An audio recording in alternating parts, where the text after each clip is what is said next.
You ask Tiger to solve. This deals with linear equations with one unknown. The final result is w equals 26.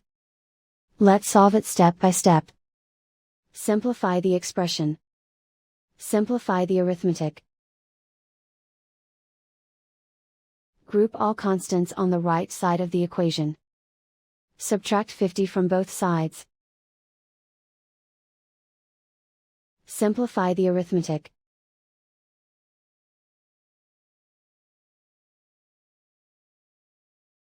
Isolate the w. Divide both sides by 5. Simplify the fraction. Find the greatest common factor of the numerator and denominator. Factor out and cancel the greatest common factor.